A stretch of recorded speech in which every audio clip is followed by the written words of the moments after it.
First of all, I'd like to really thank Aune for sending me their new DAC amp combo for review. This, ladies and gentlemen, is the Aune S6 DAC and amp combo. Written right there, 32-bit DSD USB DAC. So, I've been using this for a while now, and it's quite good, and I'm going to tell you why. Let's start off with the build quality. This is a very solid piece of technology. This reminds me of those 1990s CD players. You know, in the era before DVDs, you had the CD players which were just built like a rock, or even VHS players, if you want to look at it that way.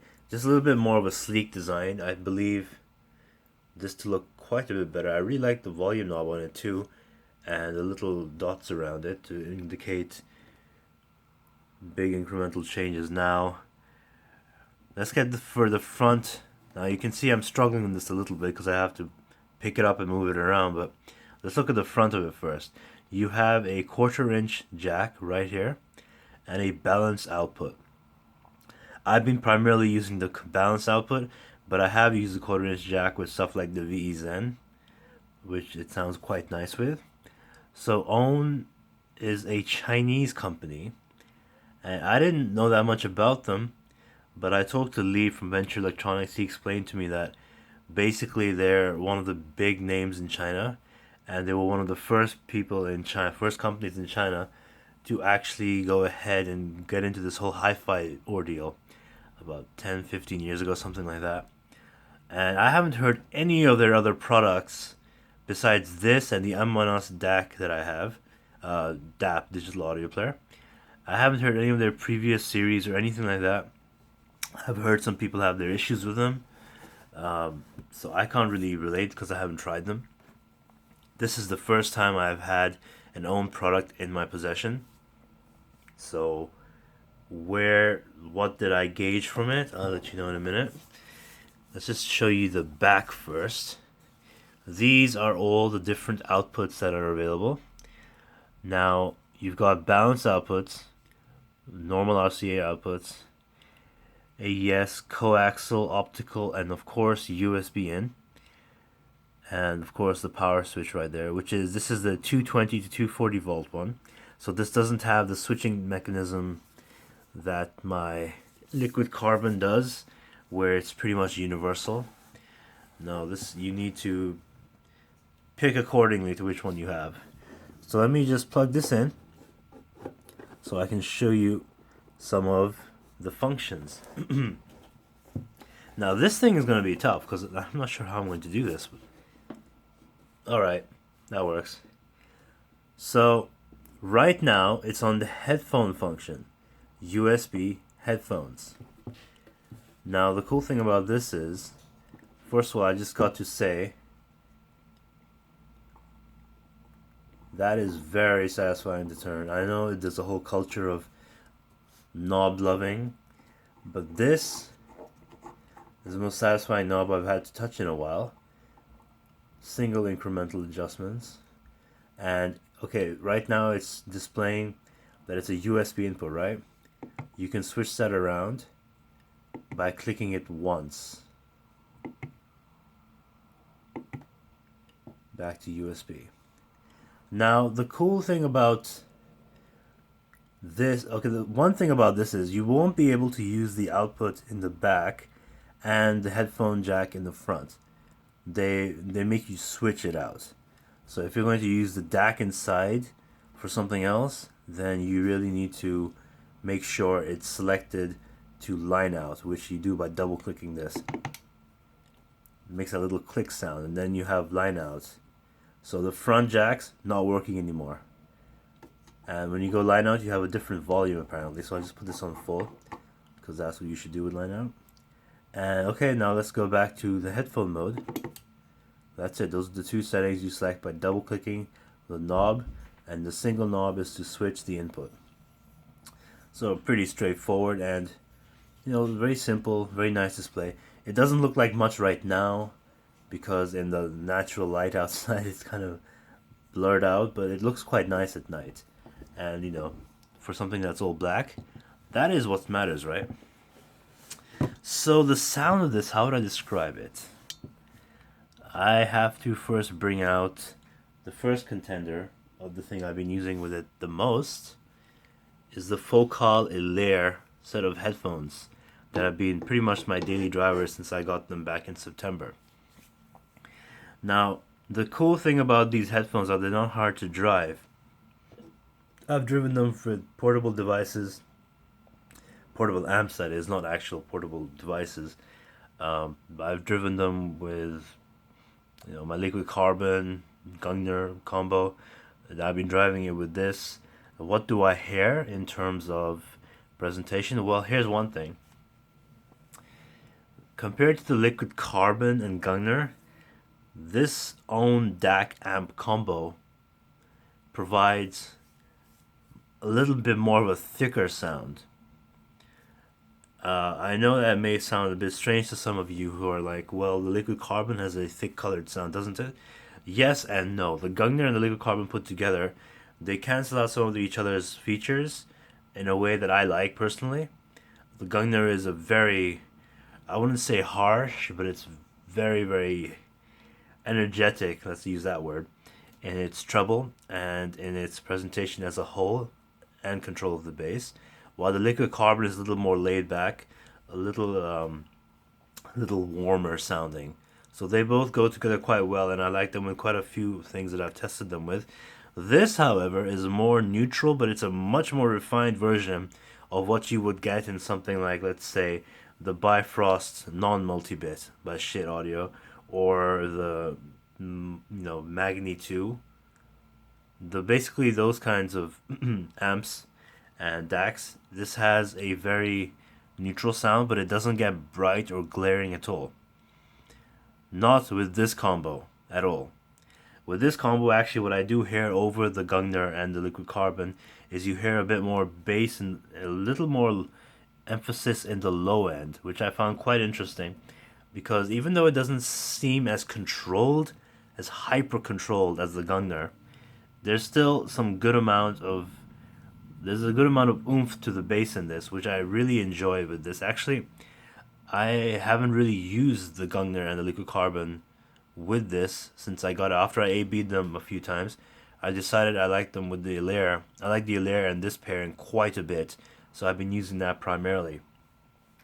Now, the thing, you have to factor in the fact that I have a first run Gungnir, which was $600 while new, and a Gungnir, first run liquid carbon, which is $600 while new, and then I have the Gungnir USB version 2, which is about $800. This is about, I'm not sure what the finalized price is, but this should be about the same price.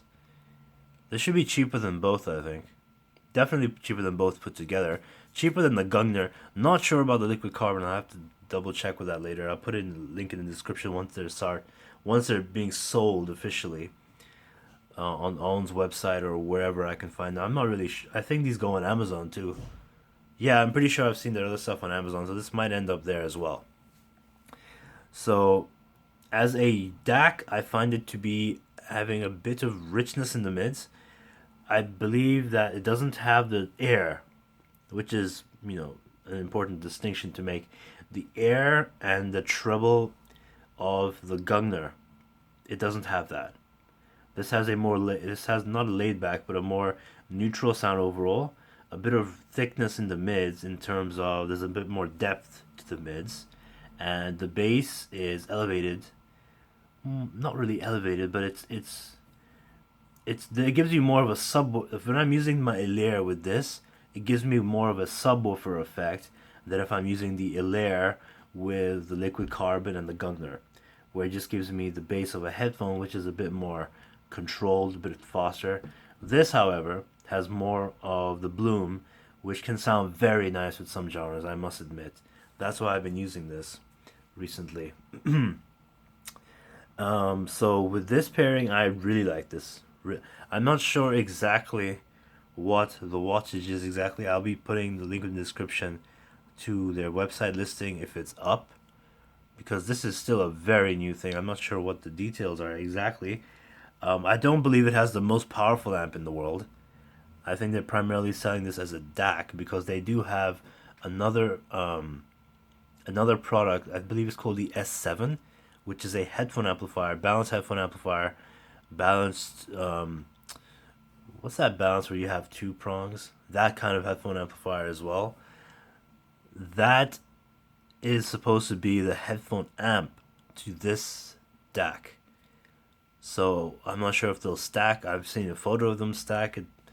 It kind of stacks, I guess. But the thing is that you have to understand this is mostly just made for the DAC. The AKM 4495 DAC. I can't believe I haven't mentioned it before in this review. But this is the AKM AK4495 DAC chip and Aune's implementation of it. So I find it quite nice. I really like it with my Ilaire. Compared to the Gungnir, once again, it doesn't push out as much air and it doesn't have as much control of the bass. Otherwise, I really can't find it to be too at fault compared to the Gungnir. And once again, keep in mind the Gungnir itself is more expensive than this unit as a whole. And that's just the DAC. So, quite like it with the Ilaire.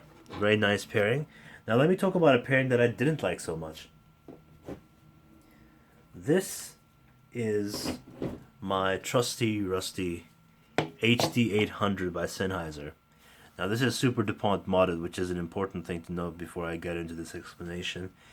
Which means it tames the treble peak at 6K quite a bit, which is basically the main fault of the stock HD800.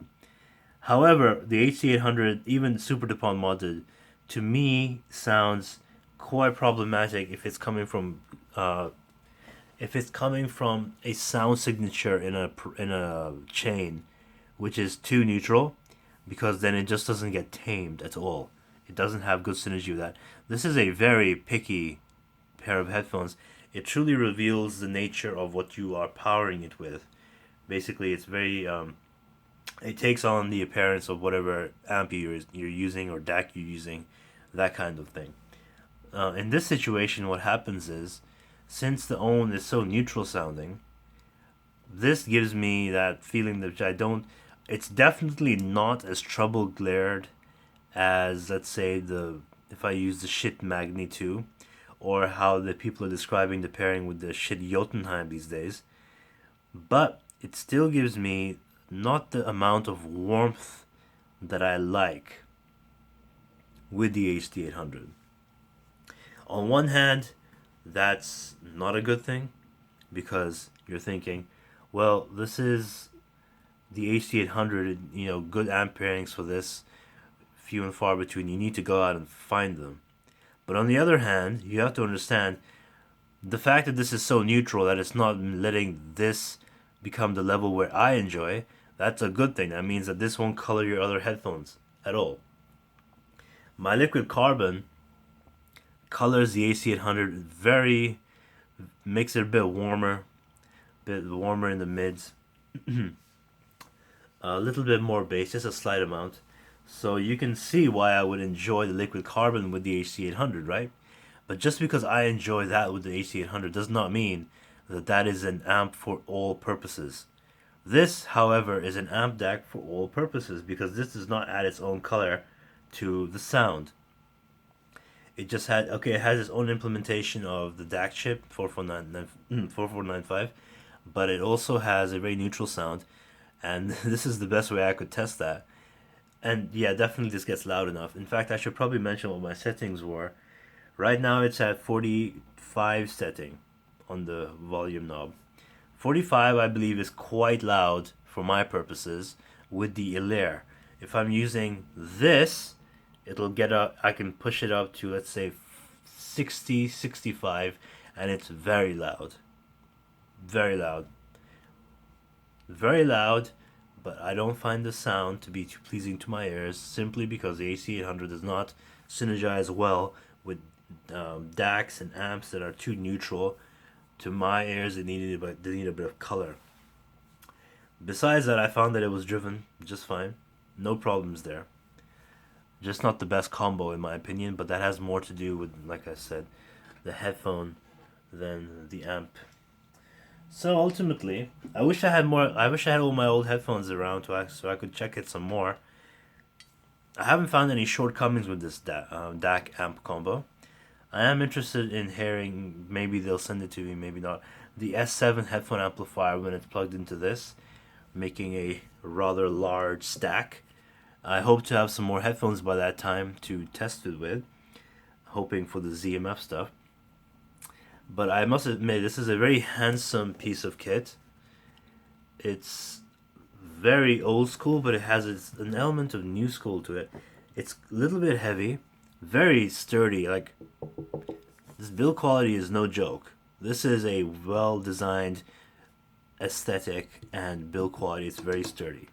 So, to sum it up, I really like this DAC amp combo. Would I recommend it to everyone? Everyone in the world? No. No, probably not. I believe that to probably make this shine depending on your gear, if you have something like the Ilaire, you could get by and have a great time with this. Something that's easily driven. Keep in mind, I have not tested any planar magnetics on this, which is a big deal to me because a planar magnetic is a hungry thing. If I had my old ZMF Aune right now, I might be telling you more information regarding this. Of course, the balance output, because that has more power than the single-ended. But I would have more information to tell you regarding how it amps things. I will hopefully have more headphones by the time if I have the S7 to pair it with. And then I'll be able to know exactly how, as a combo, how much it costs and how much it amps. But the DAC chip I really like.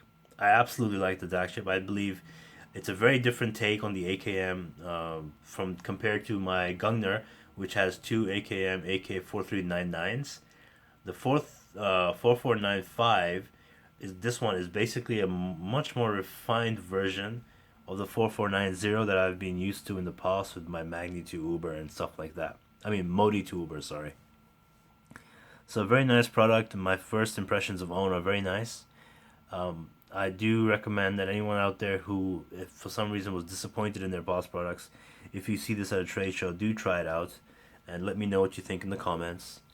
And that has been my review, and thank you for watching.